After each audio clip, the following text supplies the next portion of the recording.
इस वीडियो में हम जानेंगे कि आखिर दुख क्या है।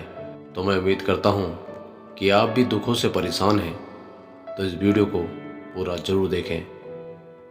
एक खुशहाल परिवार था जिसमें माता पिता, दादा और भाई बहन थे। उन्हें अपनी खुशियों पर नाज था। एक दिन ऐसा आया जब पिता ने साथ छोड़ दिया। अपने बेटे के चले जाने से दादाजी को बेहद अफसोस था, पर उन्होंने अपनी बहू और पोते पोती के भविष्य को पहला स्थान दिया और अपने गमों को छोड़कर नई राह पर चलने का जज्बा अपने घर वालों को दिया। लेकिन 1 साल बाद ही उनके पोते की एक दुर्घटना में मृत्यु हो गई। ये वक्त बहुत गंभीर था, पर इस वक्त में भी दादाजी और उनकी बहू ने संयम से काम लिया। घर की बेटी की ओर ध्यान देते हुए आगे बढ़े। समय के साथ ढलती उम्र के कारण दादाजी ने भी विदा ले ली। बस अब घर में बस माँ और उनकी बेटी थी। एक खुशहाल परिवार बिखर गया था। अब बेटी बड़ी हो रही है, जिसके जीवन के अहम फैसले उसके सामने हैं, पर मन में उदासी और बेचैनी है।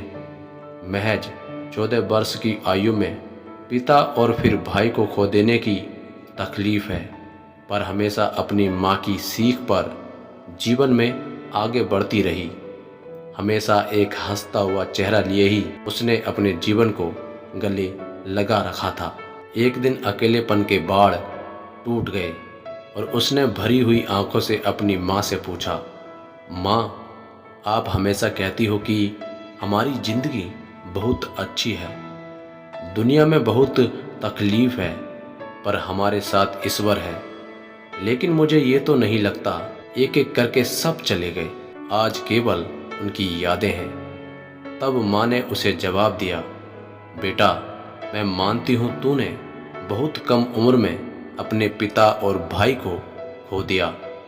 तुझे उनकी कमी महसूस होती है, लेकिन बेटा, तेरे पिता ने इस तरह की व्यवस्था की थी कि हमें कभी किसी के आगे हाथ नहीं फैलाना पड़े। ना हमारे सर से छत हटी और ना कभी तेरी परवरिश में कोई कमी आई। तेरे और मेरे नसीब में उन सबसे दूर जाना तय था, पर ईश्वर में विश्वास रखते हुए हमने हमेशा उसका आदर करके जिंदगी को गले लगाया। उस कारण ही हमें इस दुख को सहन करने की ताकत मिली। अगर ये हिम्मत नहीं होती तो आज हमारी जिंदगी एक अभिशाप बन जाती। सीख, खुशी और गम एक ही सिक्के के 2 पहलू हैं और हर एक पहलू जिंदगी में दस्तक देता है। बस व्यक्ति को गम को बड़ा नहीं बल्कि छोटा करके देखना चाहिए। तो दोस्तों, आपकी क्या राय है इस वीडियो के बारे में, हमें कमेंट बॉक्स में ज़रूर बताएं। धन्यवाद।